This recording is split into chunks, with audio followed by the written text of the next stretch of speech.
कैसी हैं आप? वैकल्पिक किस्सा में मैं निर्दोष कौशिक। हमारी आहार पर चर्चा चल रही थी, तो आज मैं दिनचर्या और आहार का तीसरा भाग लेकर आई हूँ आपके समक्ष। देखें, दिनचर्या और आहार के नाम से देखिए, सप्ताह में रोज एक बार उपवास रखें, केवल जल व फल और जूस लेकर रहें।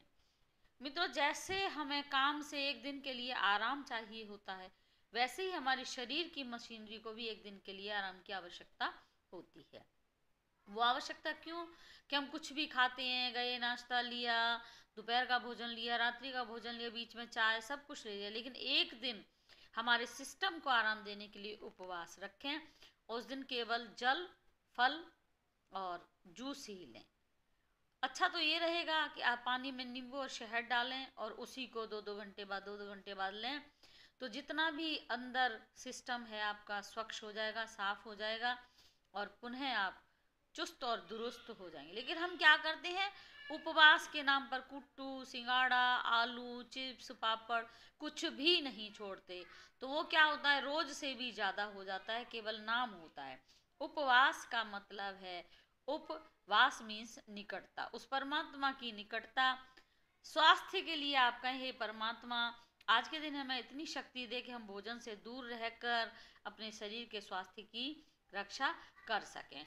दूसरा है ऋतु के अनुरूप आंवला, अदरक, काली मिर्च, करेला और नीम व मेथी दाना इसमें शामिल करें। जैसी ऋतु है, अब जैसे आंवला गर्मियों में ज़्यादा अच्छा रहता है, अदरक सर्दियों में, काली मिर्च सर्दियों में, करेला, जैसे जैसे जो कुछ मिलता है ये अपने भोजन में जरूर शामिल करें, किसी भी रूप में लें, चाहे जूस में डालकर लें, कच्ची हल्दी भी आती है अदरक जैसी, वो भी हम सर्दी के दिनों में ले सकते। तो ऋतु के अनुसार, जैसे ऋतु चल रही है वैसे भोजन का ये चीज़ें जरूर शामिल करें, ताकि बहुत सारे रोगों से हम बच सकते हैं।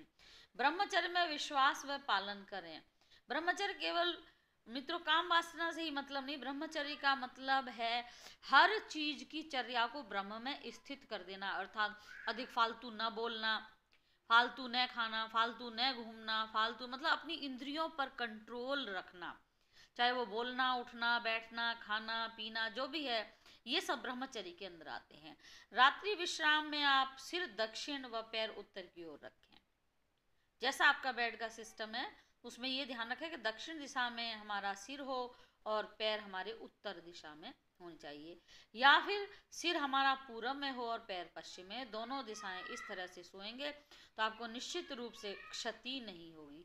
कई बार हम कहते हैं कि रोग है, डॉक्टर के समझ में नहीं आ रहा, और कुछ हमने छोटा सा बस चलो अब थक गए हैं, हार गए हैं, भगवान की शरण में गए और परमात्मा ने ऐसी निगाह बदली कि हम ठीक होते गए, वही दवाई हमें लगनी। तो ये क्या होता है, ये हमारे कुछ ग्रह नक्षत्र होते हैं जो हमें बीमार करते हैं, और वो जब परमात्मा की शरणागति होते हैं तो वो सुधर जाते हैं।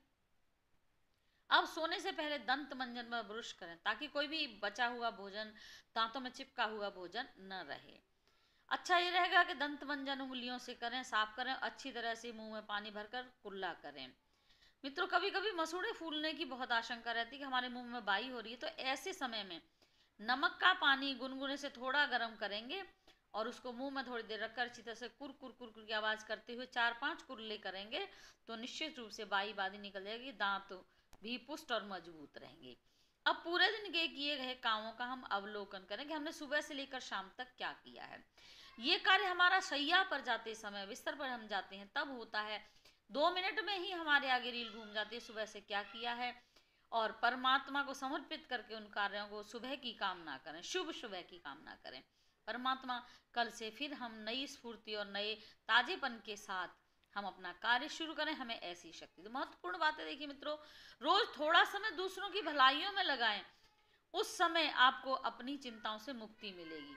देखिए, फल क्या मिलना है ये तो परमात्मा ही जानता है, लेकिन आपको अपनी चिंताओं से मुक्ति जरूर मिलेगी, और फिर दुआएं तो मिलती। कहा भी गया है कि जो काम दवा से ना बनता वो काम दुआ से बन जाता, जो काम दवाइयों से नहीं बनता वो दुआओं से बन जाता है। दूसरा, शरीर को परमात्मा का मंदिर समझें और आत्म संयम व नियमितता बनाए रखें, आपके स्वास्थ्य की रक्षा जरूर होगी। स्वास्थ्य का हनन हो रहा है, क्षरण हो रहा है, क्यों? हर आज छोटे बच्चे से भी पूछो, ठीक नहीं है, क्यों? क्योंकि हम प्रकृति से कोसों दूर जा रहे हैं। मानिए ना मानिए मित्रों, जब हम बीमार होते हैं तब ये सारी बातें याद आती हैं। इससे अच्छा हम पहले ही सारे नियम थोड़े थोड़े करके फॉलो करें तो निश्चित रूप से स्वस्थ रहेंगे, प्रसन्न रहेंगे, अपना काम काज सही कर पाएंगे, धनार्जन भी कर पाएंगे, सबको सुखी भी रख पाएंगे। सो आज की श्रृंखला में मित्रों इतना ही। कल फिर मिलते हैं नए आयाम के साथ। जब तक के लिए धन्यवाद। स्वस्थ रहें, प्रसन्न रहें, मुस्कुराते रहें, गुनगुनाते रहें और जीवन को सफल बनाते रहें।